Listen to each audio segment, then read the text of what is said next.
이렇게 본인의 목적의식이나 이런 것들이 없이 중구난 방식으로 준비가 되는 ECA들은 오히려 득보다 실이 많은 게 현실일 것 같다는 생각을 하게 됩니다. 최상위권 대학을 진학을 할 때 가장 중요한 것은 저는 고 분명하게 말씀을 드릴 수 있을 것 같아요. 안녕하세요, 이준효 원장입니다. 네, 오늘은 좀 흥미로운 주제를 갖고 한번 이야기해보는 시간 가져보면 어떨까 해요. 네, 최근에 뉴스를 보니까 이제 우리나라에서 되게 유명한 정치인 또는 공무원 집단의 자녀가 이런 부정 입학 이슈 같은 것들이 있어서 입학을 철회해달라는 청원이 막 올라오기도 하고, 또 뭐 논문을 표절을 해서 미국 대학 입시에 활용을 했는데 명문대학에 붙어서 이런 부분들이 불합리하다고 서로가 갑론을박하는 상황도 있는, 네, 이런 정말 혼란스러운 일들이 계속해서 이어지고 있는 상황입니다. 네, 그래서 많은 학부형분들이 궁금한 것들은 진짜 나도 컨설팅을 통해서 뭐 이런 대외 활동 이런 것도 실제로 한 몇백만 원씩 들여서 체험도 시켜보고 장관상 이런 것도 좀 알아서 좀 찾아보기도 하고, 이거 진짜 이런 상황이면 우리나라 애들이 미국 대학에 입시를 넣으면 다 부정적으로 생각하는 거 아니야? 뭐 이런 걱정들을 아마 하실 거라고 제가 추측을 합니다. 네, 그래서 오늘은요, 앞으로의 미국 대학 입시에서 이 작금의 이 모든 상황들이 어떤 식으로 영향을 미치게 될지,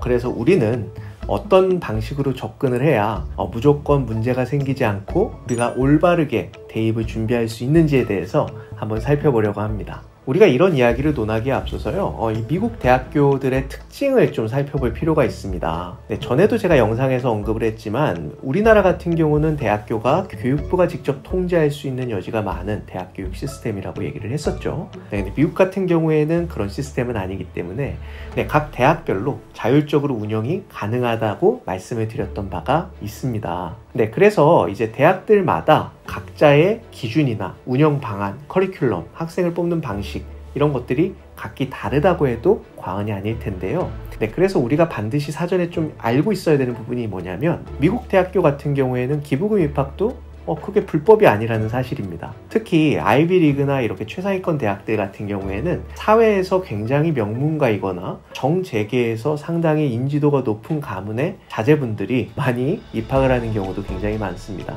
네, 그럴 때 이런 부분들이 잘못된 게 아니라고 생각을 하는 것이죠. 미국 같으면. 이런 부분이 왜 그런가를 우리가 알 필요가 있는데요. 미국에서의 대학 생활을 저도 경험을 봤습니다만, 보통은 이제 한 3가지 축의 학생들이 좀 있다는 인상을 많이 받았거든요. 하나의 축은 뭐냐면, 이미 부모 세대, 선대 때부터 정재계에서의 좀 아주 유망한 이런 가문에 속해 있는 자제라서 3세, 4세로 이어져 오는 그런 친구들이 있었고요.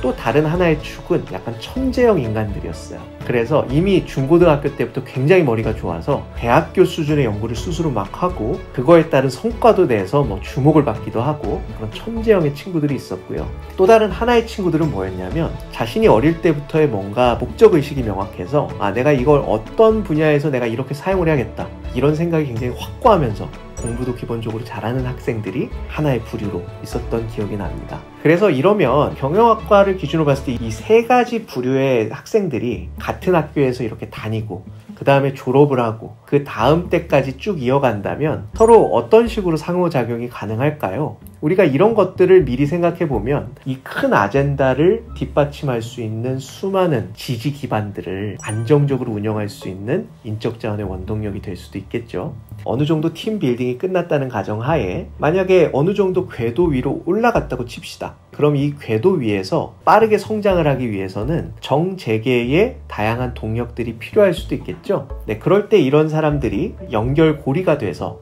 부스팅업을 할 수 있는 하나의 시발점이 될 수도 있을 것입니다. 네, 이런 생태계를 대학에서는 염두에서 학생들을 안배하는 경향도 어쩔 때는 있기 때문에 우리가 무조건 진짜로 돈으로 바르고 ECA와 관련해서 투자를 거액을 하고 또는 SAT 점수를 올리기 위해서 거액을 투자하는 것들이 무조건 무용하다고 보기는 사실 어려운 것도 사실인 것 같습니다. 다만 그런 케이스들은 이런 정재계나 이런 곳에서 이미 기득권에 편입돼 있는 가정이거나 이런 부분들이 있다면 충분히 좀 최상위권 대학에서는 좀 관심을 가질 부분들이 좀 있다고 생각을 하고요. 네, 그리고 천재형 같은 경우에는 원래부터의 특출난 것들이 되게 중요하기 때문에 이거는 학생의 의지나 부모의 의지로 해서 뭔가 되는 것들은 그렇게 뭐 크지 않은 것 같습니다. 네, 이런 상황에서 어떤 일들이 벌어지고 있을까요?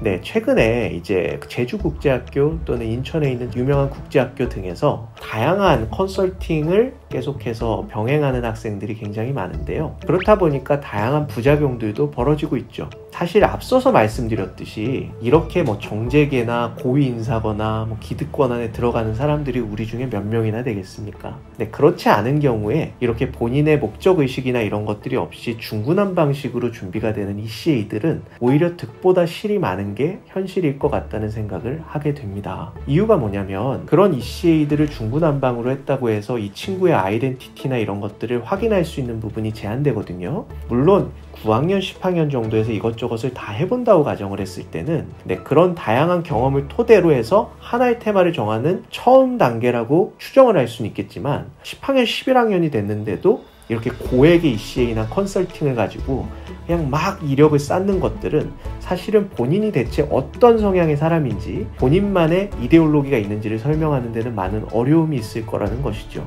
대부분의 이 영상을 보고 있는 많은 학부형분들 또는 많은 학생들이 프레시맨 어드미션을 통해서 최상위권 대학을 진학을 할 때 가장 중요한 것은 저는 키워드라고 분명하게 말씀을 드릴 수 있을 것 같아요. 이 본인만의 키워드, 본인만의 테마가 명확한 친구들 같은 경우는 그건 본인이 생각을 어떻게 하느냐에 따라서 그 운명을 결정질 수 있기 때문에 그런 부분에서 저희는 좀 컨셉을 잡는 것들이 앞으로도 경쟁력이 있는 어플리케이션에 있어서 중요할 것이라고 말씀을 드릴 수 있을 것 같습니다. 예를 들면 이런 거죠. 최근에 최상위권에 합격을 한 학생들 중에 일부가 예를 들어서 케미스트리를 본인의 희망 전공이라고 생각한다 라고 이야기를 해봅시다. 네, 그러면 대부분은 왜 케미컬 엔지니어링 케미스트리에 관심이 있니? 그럼 자신이 환경 문제에 관심이 있어요 라고 얘기하는 경우가 되게 많아요. 그거는 올바른 키워드 적용 사례가 아니라고 저는 생각을 합니다. 그것보다는 만약에 환경 문제에서도 더 다양한 경험을 해보니까 플라스틱을 좀 사람들이 무분별하게 버리는 게 문제라든지 그래서 그 플라스틱이 썩는 플라스틱에 대해서 요즘 개발하고 있을 때 그거에서 자기가 가담을 하고 싶다든지 이런 형태로 굉장히 지역적인 토픽으로 내려가야만 이 부분이 이 학생의 키워드가 될 수 있다는 것이죠. ECA는 어떤 식으로 꾸릴 수 있겠습니까? 그때는 인턴을 하더라도 이런 환경과 관련된 보호단체에서 그리고 주장을 할 때도 본인의 thesis 쓸 때 녹는 플라스틱에 대해서 프로토타이핑을 해서 집에서 한번 실험을 해본 결과를 가지고 thesis 쓸 수도 있는 거고 그런 실험이 제한된다고 했을 때도 실제로 녹는 플라스틱과 관련된 논문들을 여러 장을 읽은 다음에 메타데이터 애널리시스를 한 그런 논문들을 써볼 수도 있을 거고요. 그러니까 하나의 키워드가 딱 정해지는 순간 이와 같은 상관관계들을 일관성 있게 끌고 가면서 나만의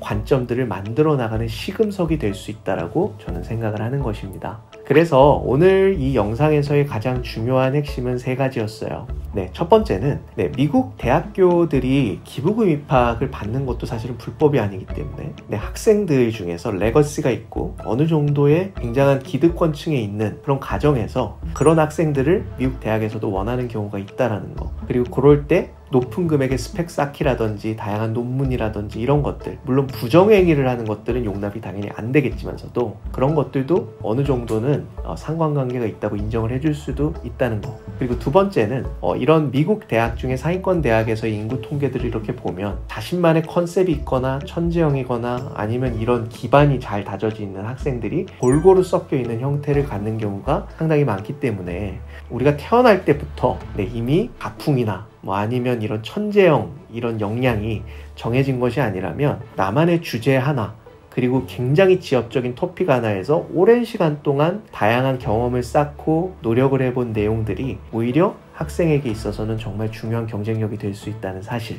그래서 3번째는 거기에 맞춰서 준비를 할 때는 테마가 먼저 딱 정해질 때 굉장히 좁은 지역적인 키워드를 정하고 이런 영역들에서 서로 상호 보완제처럼 이 토픽들을 언급할 수 있는 이런 구조들을 아예 시작할 때부터 고려를 해보면 훨씬 더 나만의 오리지널리티가 있는 사고의 고유성을 갖고 있는 학생이 될 수 있고 그리고 최상위권 대학에서도 굉장히 선호할 수 있는 인재상에 가까운 학생으로서 변모할 수 있다는 점을 말씀드리고 싶습니다. 네, 오늘도 경청해 주셔서 고맙습니다.